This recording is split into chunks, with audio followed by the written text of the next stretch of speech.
Selangor is acquiring water concessionaire Splash for 2.55 billion ringgit, overcoming the final hurdle in its efforts to restructure the state's water industry. Selangor MD Amiruddin Syari says the price tag represents a 28% discount based on Splash's net book value of 3.54 billion ringgit. Selangor state-owned water company Pengurusan Air Selangor will make a down payment of 1.9 billion ringgit. The remaining 650 million ringgit will be paid in installments over the next 9 years. It will enter into a share purchase agreement with Splash in 1.5 months' time. Amiruddin says the deal does not involve any financial allocation from the state. He says Pengurusan Air Selangor will be responsible for raising the necessary funds for the acquisition. The takeover will resolve Shahbaz's debts of over 4.7 billion ringgit to Splash for the purchase of treated water. It is not expected to result in any increase in water tariffs.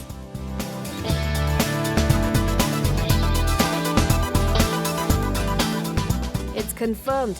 EPF CEO Shahril Ridza has been appointed as the MD of Khazana National. He will report for duty on August 20th. Shahril Ridza has been EPF CEO since April 2013. He was previously the pension fund's deputy CEO for investment.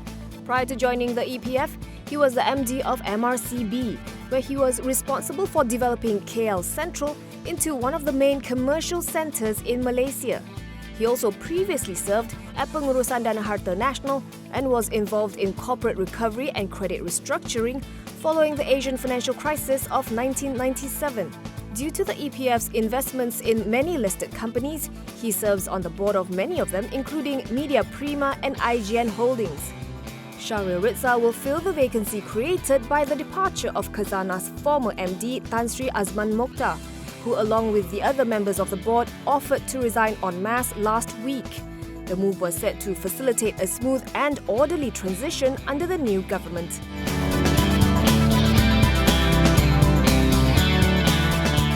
Tan Sri Azman Mokhtar has stepped down as Axiata Group chairman after 10 years of service at the telco company. This comes shortly after his departure from Khazana National, which owns a 37.3% stake in Axiata. Tan Sri Ghazali Sheikh Abdul Khalid, the company's senior independent non-executive director, said in a statement that it was Azman's vision, business acumen and professionalism that had led Axiata to become a regional champion and an institution with a very strong governance practice. Meanwhile, Axiata's president and group CEO Tan Sri Jamaluddin Ibrahim praised Azman for his consistent advice to management to focus on creating long-term value for shareholders. He adds that the telco group could not have attained the leading industry position without Azman's guidance, support and encouragement.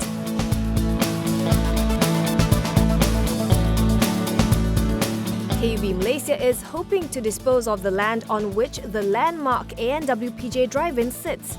This is after it sold the Anw Malaysia franchise for 34 million ringgit to Intermark Resources last month. President and Group MD Dato Abdul Rahim Muhammad Zain says this is in line with the group's overall business portfolio. He adds that the group is already in talks with several prospective parties.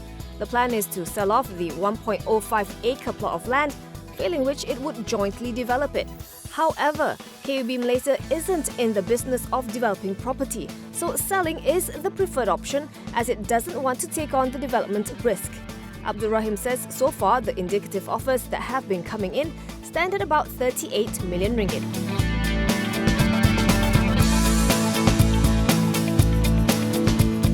AirAsia Group will bid on an operation and maintenance contract for Clark International Airport in the Philippines.